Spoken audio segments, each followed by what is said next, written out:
world. We live in a project-based world, where this world is not just a theory-based world. We are living in a project-based world. See, what is the first project when we born? When we are born at the time of birth, why we cried? The first project assigned to us was we have to fill our stomach. So no one taught us you have to cry in order to get your food, right? So we learned from the problem. The first thing was the problem was assigned to you. You have to feed yourself. You have to fill your stomach. So what you have to do? You have to cry. When you cry, parents will know that you are hungry and they provided food. So the problem was given to you and you learned from that problem. So this is what we need, right? From the time of birth, we have been given problems, and whenever a problem comes, we will see, right? So we need to teach our students, but we need to stand by them. See, they used to say, right? Right? So you just throw them into the well. He will learn swimming, but the thing is that you have to stand by the side. You have to stand by the side. You have to see to look into that whether he is swimming properly or not, or else he'll be drowned. So this is where the importance of teacher lies. So for that, we need to know the swimming. If we, without knowing swimming, if you throw the child into the well, what will happen? What will happen? The first thing is that we have to update ourselves. So why many educators around the world are interested in this teaching method? So there are so many reasons we can see. It's a combination of timeless reasons of development.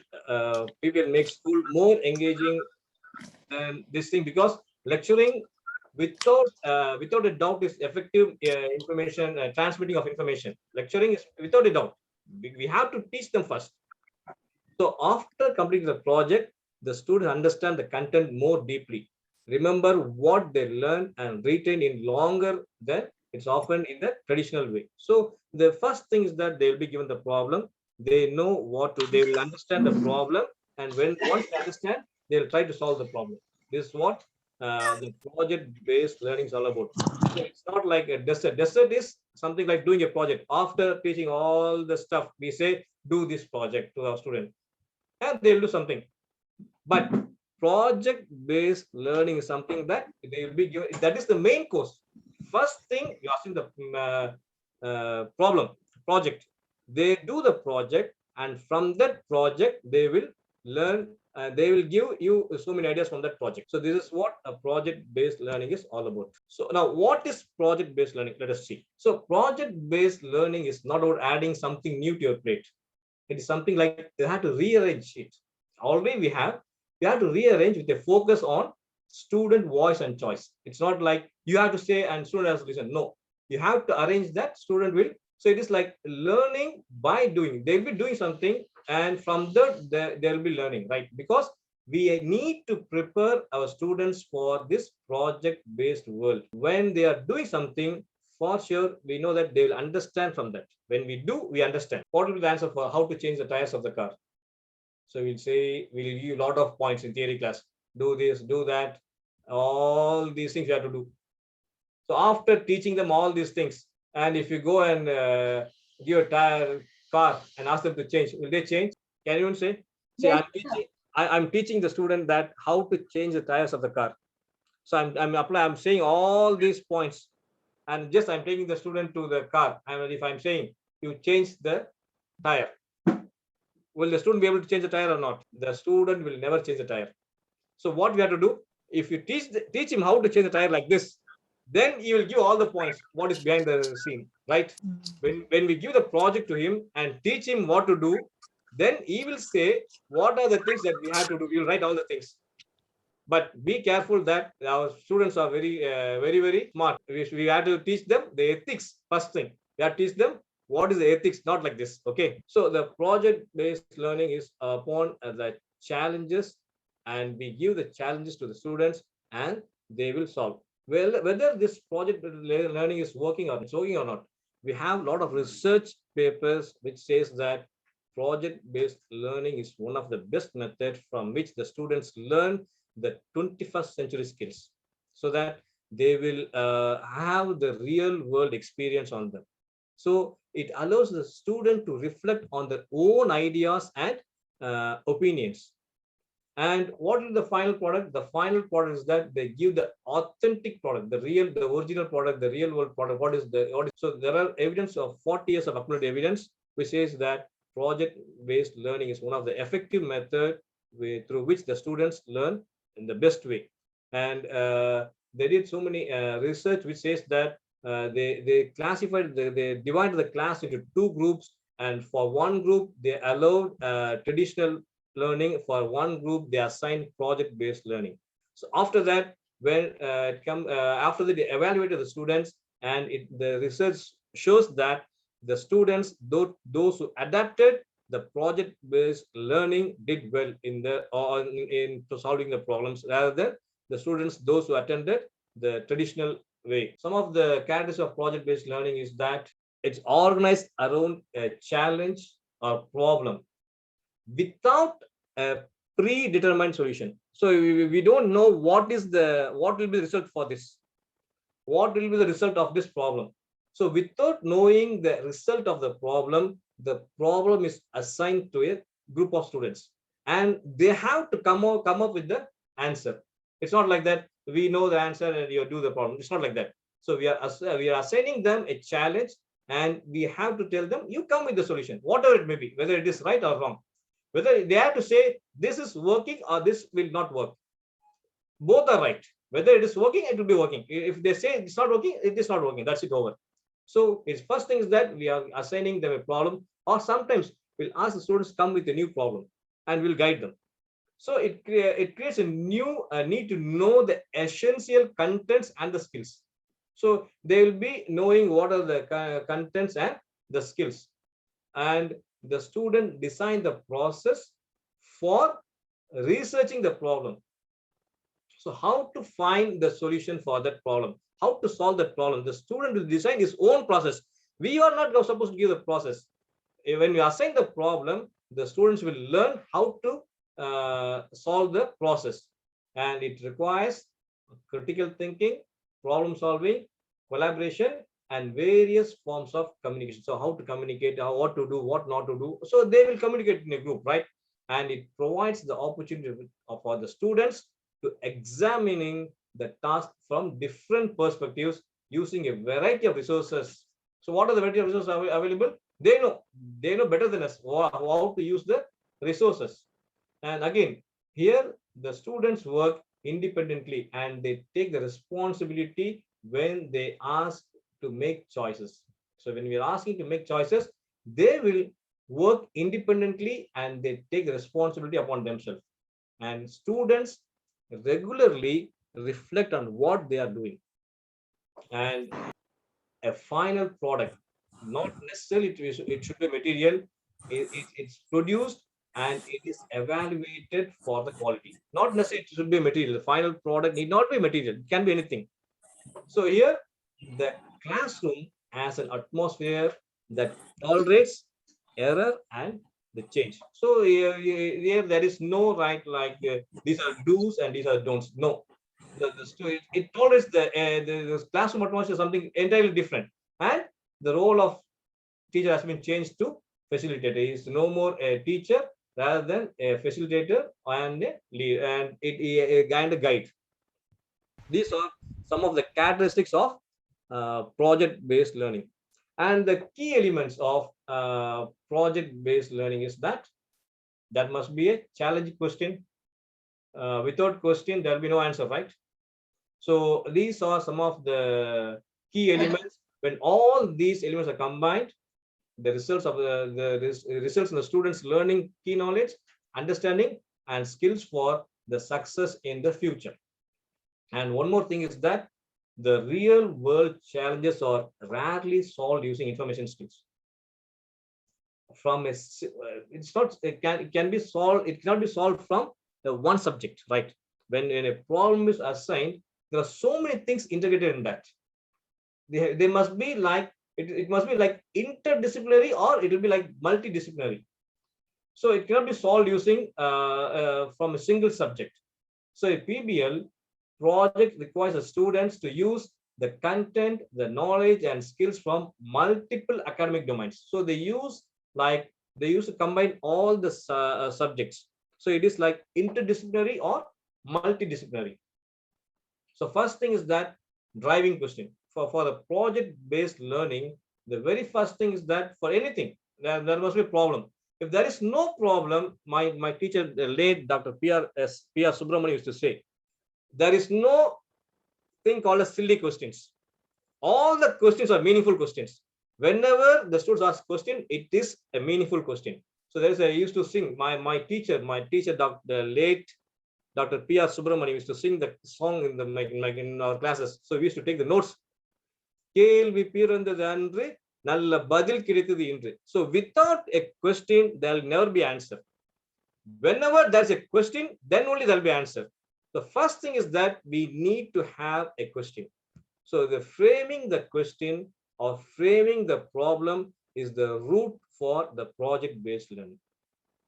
So first thing is that we need to know the student must be assigned a project and they have to give the freedom to come out with different questions. So when they have set the different questions, then they will search for the answers. Understand? So the core idea of project-based learning is that real-world problems capture the students' interest. So it captures the interest of students so that when they got involved in it, they'll try to find the answers for them. So what, when, how, where, and who. These were the 6 honest men who taught me everything. So when we want to learn something, the first thing is that we have to keep on asking questions: what we have to do, what we are not do, where to do, how to do, and whom to approach, why I have to do. So there are so many questions that we have to ask ourselves. When we ask these questions to ourselves, for sure we can get the answers. So the first thing for project-based learning is we need to have the driving questions. Understand? எது பண்ணாலும் plan பண்ணி பண்ணணும். So the next thing is that you need to know the planning. Without planning, nothing will happen. And one more thing, Prophet Sallallahu Alaihi Wasallam used to do with the proper plan. Whatever he used to do, he used to have the plan. And the Hijrah, the instance of Hijrah shows that, right? So we need to have a proper plan for doing anything. So one of the challenges is that we need to have the plan. If you plan, you need to have the plan pre-hand. Before getting into the problem, we need to have the plan, the proper plan. Then we have to jump into the problem. So the children will be allowed solve the real world problems by designing their own inquiries, by having their own process, as I said earlier. So they will have their own process, they will have their own plan, and they will be given the freedom to solve. Okay. So now the teacher experience plays a major role. What is that? Because you already have so many experiences that you have to share that experience with your students so that they will come out. And we have, as I said earlier, right, if you want to push the student into the well, you have to know what swimming is all about. Then only we can safeguard the student. So first thing is that we need to have the 21st century skills, and we have to adopt to the new world, and we need to update each and every moment. And when we have planned something, we need to have regular checkpoints. We need to have the regular checkpoints. Then only the thing will progress. If you give time, and the students will, for sure, they will procrastinate. And we all know how the students used to procrastinate, right? Ma'am, now weekly board which don't man more. So it's something like that. The students they give a lot of excuses. So we need to have the proper checkpoints so that they will do the work. First, we have to assign for this work.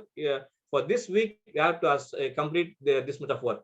So we in the project-based learning, we don't know what will be the outcome, and we don't know when it will be completed. But we need to have something like checkpoints. So this week we have to achieve this. So this week we have to achieve this. So it need not be like the project need not be completed in one semester. It can take 1 year, it can take 2 years, no problem. But the students has to learn thoroughly. Okay. So these are the benefits. Inshallah, if possible, I'll try to give the notes to the organizers, and you can learn from them.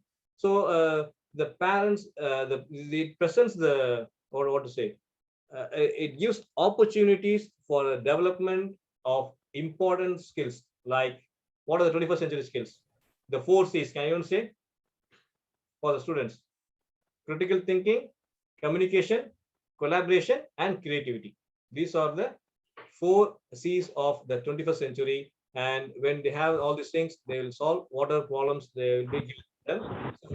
So, with this, they will try to, they will understand how to solve the problems.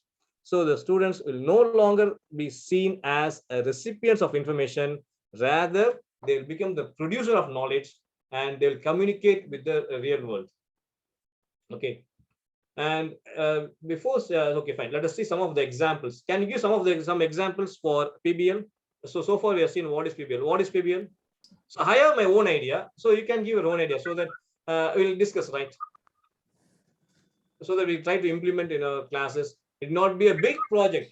We need to have a small project. So local park visit, actually what we can do is, we can take our students to a park, and we can split them into groups. And for one group, we can assign the work, you take care of the sanitation. And for one group, we can say that you take care of you just collect the reports about the plants.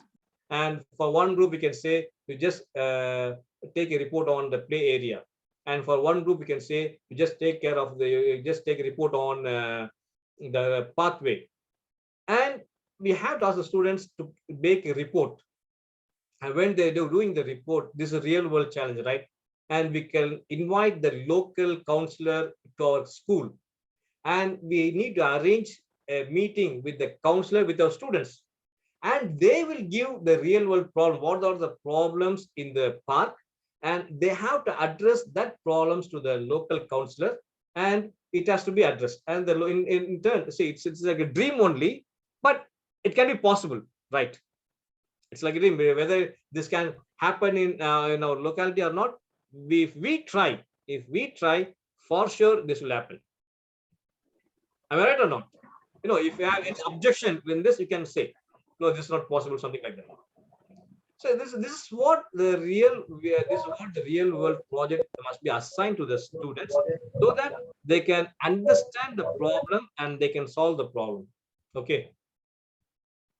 So like botany, for botany, we can give them, we can ask the students to bring some the pots into the classroom, and we can ask them to plant some seed, and we can ask to observe how it germinates, what are the stages, like that. We can give some projects.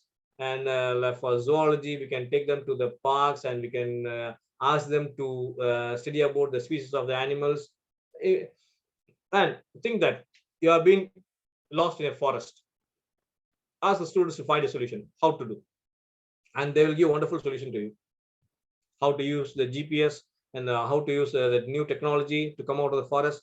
It's like that. So the students have plenty of ideas, but they are not given the choice to explore, and give them a dream hotel project, how a hotel has to be.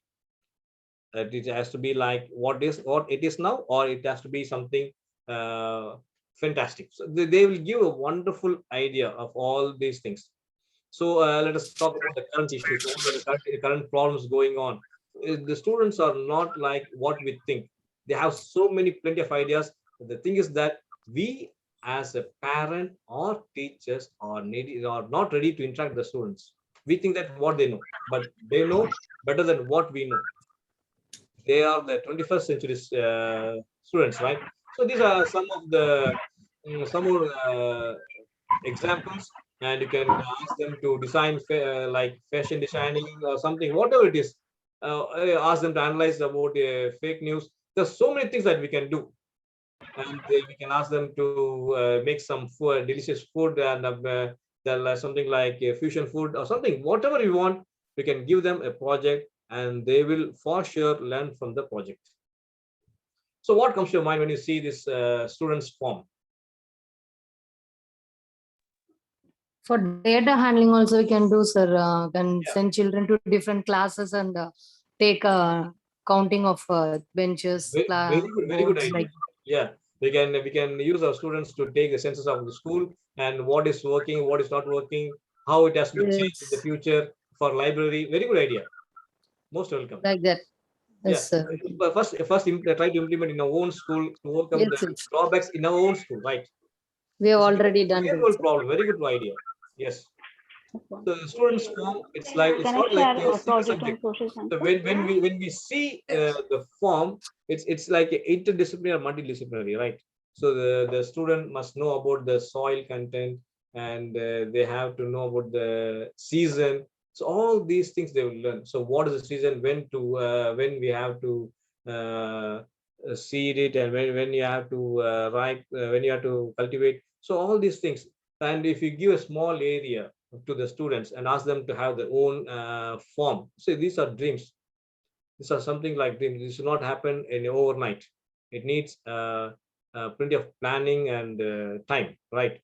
And they will come up with a new idea, and they will, if chance is given, for sure they are ready to work. The students will work in a very very attractive way. So what is research? Can you say what is research? Search for knowledge. So I given some of the definitions for research, right? So it's a voice to discovery, but actually research is two words, right? Research, search again over again. When you do again and again, you have to search. That is called research. Understand? So you're searching it again. So it means that uh, before giving a new project, you have to assign them a project to renovate the project. They'll come out with new ideas again. Understand? Project has to be renovated. Already what the project existing, we have to renovate the project. That is called research. Research. Search again. So when you search again, will come up with new ideas. Before searching again, you should not see for the result. Without seeing the result of the previous research, only take the question and you do the research. So if you see the answer, if you see the conclusion, if you see the results of the previous research, once again you will end up with the same result. So without seeing the result, take the previous questions. What are the research questions we have, and do a research again, and just compare the result whether you have the same result or you will be having the different result. For sure, your result will be different from that result. So actually, whenever we start with the objectives and we'll move on. So we have seen so far what is project-based learning. So project-based learning, why it is used, what are the characteristics, what are the key elements, and all these things we have seen. Can anyone list out some of the objectives of the project-based learning? Fine. These are the objectives of project-based learning: integration of knowledge and skills from various areas through complex investigations. So it is like integration of knowledge and skills from various areas. It is required for research, right? We cannot do research with like focusing on only single subject. So it has to be like interdisciplinary or multidisciplinary. And then it is like autonomous learning, encouraged through independent research and of unstructured problems. So the students will learn autonomously, you'll learn independently, right? That is another objective. And it encourages in teamwork. So the student will learn how to work in a team. It's not like working independently. It's like a teamwork, and also it is like self-evaluation and self-criticism, and that will encourage the student to see beyond their own ideas and knowledge. So it will take the students to the next level. That is for the future. And there are so many challenges for the teachers for this. So what are the challenges? Can anyone say what are the challenges of the teachers for PBL? You as a teachers. So if it is like as I said in the beginning, you have been pushed from the flight and the parachute is not opening, right? That's the scenario. A traditional method to a new methodology. So you'll be facing a lot of problems. So what will be the problems and challenges that you'll be facing? So it is not like a teacher-centered classroom. It will be like the student-centered classroom. So project-based learning is not without challenges. It has a lot of challenges. So who are not experienced PBL, so you need to have first the familiarity. You have to be very familiar with all these things, and that engage the students in real world learning, giving them the deep understanding of concepts through relevant and authentic experiences. So you have to engage the students deeply with the target content and helping them to increase the long-term retention. So all the helps come from when we get the help from all the side, and for sure this is a possible teaching methodology. Okay, so how to implement the project-based learning in our classrooms? So where to start? Nothing changes overnight, right? So we have to take step by step. Let us start with a small project. We have to start with a small project so that we can go deep into it, and for sure, inshallah, it will not change overnight over the school year, but for sure when we are ready to change, for sure will be at one point we attain the success. So here's the trial map. So there are just 5 stages. First thing is that you have to discover the what and why of PBL. So first thing we have to learn, as I said, learning is very important. The teacher must be a learner. If he is not learning, he is not a teacher. So we have to be a constant learner, and we have to know what and whys of the PBL. Why I have to do this, and what are the what impact on myself, and what impact it will have on the student's achievement. So we have to do a research on this. Is the stage one. This is stage one, and stage two, how to design and implement. We'll feel a little bit nervous. So because we are jumping from the traditional method to the new method, right? So we are because we are as digital immigrants. I said earlier. So as digital immigrants, we will have a lot of problems in first updating ourselves. So once we know what and why of PBL and why I have to do this, then we'll have the interest in that. So first thing we have to have, the first stage is that we have to learn what and why of PBL. So after discovering what and why, we have to learn the methods how to implement, because we have decided to implement. We decided to try. We decided to try project PBL in our classroom. So what we have to do? We have to get started. So whenever we do something new, for sure, it will feel nervous only. But once we enter, inshallah, for sure we can come out with let us say that we may fail at times, because we used to have a lot of failures. Then at one time we will know what to do, what not to do with that. Once we know how to implement, it will be easy to overcome. Okay, fine. Third stage is that implementation. So first thing, you are knowing, you are discovering what and why. Second stage, you are learning how to design and implement. That is planning, right? Once you have planned, you have to implement your project in your classroom, right? So the foundation you built and plans you drafted, you have to get, you will give a travel to PBL terrain, right? So it is like you are entering a new world of teaching. So let it be small. Let the project be small. Let us start with a small step. Never underestimate the power of small steps. But we should not stagnate. We should not stay in one place. Right? I am not going to change myself. No, I will change myself to face this 21st century world, to face this technologically developed world. First thing, I will develop myself. That must be our thing, right? So once we know how to implement, we have to reflect on the lessons that we learn, so that we can plan for the next steps. It's time to look back and what is working and what is not working. So if it is not, so if we do some mistakes, we have to come out of that, and we'll gather all the ideas, and we can do a better thing the next time. So these are the stages of implementing PBL in our classroom. Once we did, what we are do? Once we are experienced, right? So you are coming, you started the journey of PBL. You're just struggling, you're learning, and then you know how to implement. And once you implement, you know what are the ups and downs in this PBL, and then you have to share. So for that, you need to have a small forum, online forum where you can discuss. And where you need to have a teamwork again. The teachers must form a team. It's not like you are only one school.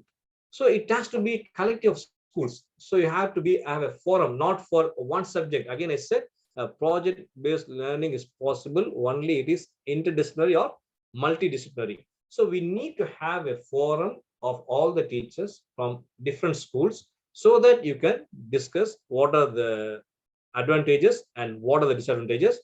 And once you know what are the failures you faced, you can just train the next teachers, right? The juniors. So this is the 5 stages of PBL journey. Any doubt in this? The thing is that you need to start. We have to move forward. We should not stay in the same place, because we are living in a fast moving world. So we'll do some of the we'll see some of the research studies what it says, and it is a study of an evaluative case study of project-based learning in high school vocational education, and given the reference page also. So the purpose of this qualitative evaluative case study was to investigate the effectiveness of project-based learning. And these are the results. They discovered a nature of a problem and understanding the challenges and resolving the obstacles to negotiate the complex sociological nature of the problem to inform decision making. So, and if it is, when you read the article, they say that it is like a successful teaching methodology. So by using PBL, more students may be prepared for the 21st century global society and workforce. So this is one of the research article. And again, another paper says that this is another paper which again says that from the result, it can be concluded that students who extended the subject knowledge with the PBL were better to apply what they know and can correct to new situations. So these are some of the case study, and from which we learned that project-based learning is one of the best way to make the students to live in the real world, which is project-based world. And some of the inspirations that we have, like Benjamin Franklin has said, tell me and I forget. Teach me, I remember. So involve me and I learn. This is the basic of project-based learning. We are involving our students in the work, and they learn. They will learn. And Aristotle started long back, right? We are what we repeatedly do. Excellence then, it is not an act, but a habit. So we have to, when we do something repeatedly, it is what we are. And who knows Annie Sullivan? And if you know and I think you all know the story of Helen Keller, right? She is the teacher of Helen Keller. If you don't know the story of Helen Keller, then read it. It will give more inspiration on project-based learning, because Helen Keller is blind, deaf, but she is the teacher who taught her everything, right? As digital immigrants, we are addressing the smart students. They have in 24 hours, they will do the work that can be completed in 36 hours. They are multi-talented. They are multitasking, not like us. So if we need to have the skills to address the smart kids. These are some of the lines, right? If you have focus, you will know the way. If you walk with focus, the journey will continue. If the journey continues, the doors will open. If the doors open, you will see the results. When you see the results, the tension will fly away. When the tension flies away, you can live successfully. So these are what comes to your mind. Can anyone translate this into Tamil? So again, this is a very famous song in Tamil, which my teacher, late Dr. P.R. Subramanian, used to sing in our class, in our classes, in our PG classes. So you can see that. பார்க்க தெரிந்தால் அதை தெரியும், பார்க்க தெரிந்தால் பாதை தெரியும், பாதை பார்த்து நடந்தால் பயணம் தொடரும், பயணம் தொடர்ந்தால் கதவு திறக்கும், கதவு திறந்தால் காட்சி கிடைக்கும், காட்சி கிடைத்தால் கவலை தீரும், கவலை தீர்ந்தால் வாழலாம், வாழ நினைத்தால் வாழலாம். இதுதான். This is what we need to have. When you have the focus, for sure we will have the way. First thing, we need to have that focus. So so in conclusion, in a nutshell, educators, parents, students agree that project-based learning creates a compelling learning environment that closely matches the students' preference learning for learning today, and supports the development of college and career study skills, and enables the students to be more successful academically. Okay, then with this, I'm concluding my today's lecture, and thank you. Once again, I thank the organizers and all the listeners who have the patience to listen to me throughout the session. And I hope it will be something like boring also, right? It's a new because teaching the teachers is something very difficult. It's not so easy. Thank you for being with me. Thank you so much. Thank you very much, sir. Thank you. Bismillah Rahman Rahim. Respected members of the Ummiyat and respected speaker and Mr. Muhammad Hussain and the ITA, respected members of the ITA and my dear teachers who are attending this. Assalamu alaikum wa rahmatullahi wa barakatuhu. Just the concluding remarks. You know that among the birds, the crow is the most intelligent because it has infancy of 1 year. So the animals which have less infancy, those animals do not develop their brain properly. You know this story where this crow in Japan, it went to the zebra, went to the crossing where the cars crisscross each other. There it dropped the nuts to be broken, so that when the cars stopped, it picked up the matter which was inside. So like that, you know, our children, our teachers, they have a long infancy of like around 18 to 20 years. So we learn, the human beings learn a lot from the students. So when you give them the projects, the children will struggle. And in that struggle, they will, who knows, they will be able to bring out newer ways of solving the problems, especially to the maths teachers. Don't solve all the problems for them. So when they are able to solve the problems themselves, then you know, in CBSE they don't give the same numbers, they twist the questions. So unless you prepare them in the project-based learning, you will not, the children will not succeed. So each and every lesson in every subject has some project hidden inside that. If you can collaborate with other teachers, or you can even look into the internet for ideas, and you can give them the project. So as the fashion is changing every day, in education, the new fashion is problem-based learning. So this is the latest theory of education. So don't sleep over this. This is a very great opportunity. Sir has elaborately explained to us what it is, and he has asked us to throw challenges to the students. So when children like challenges, and when they face the challenge, then that critical thinking, problem solving, collaboration, everything will come out. So that is how we develop the 21st century skills, and the science fair is one of those things which we even communication, we develop the children in those skills. So each and every, even if it is a Tamil lesson, you can have a project of asking the children to write a story about their grandmother or something. When they start writing, then they go and they research and they have some fulfilling thing. Then when they want to submit it, they would not want to have any spelling mistakes. So unconsciously, they will pick up all those skills. So I hope this would have greatly benefited teachers, and we are going to learn from the students. The students are very, very sharp. So when they are going to solve the problems, when they come out with the newer ideas, then we also will be enriched. So this is a very great chance for you to get enriched. So please give projects to the children and make them learn through that, and don't think about wasting time and all that. We have plenty of time. God has given us a lot of time. We can bring up the children in the best possible manner. With this, I also thank the OMIET and ITA, and especially our today's speaker, Mr. Mohamed Hussain, and also Peshmam Nazir for his khirat, and Mr.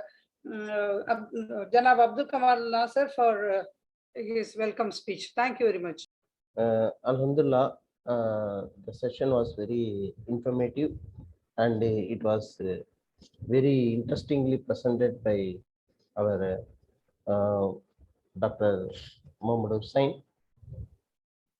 Thank you, Jazakallah Khair, Hussain sir.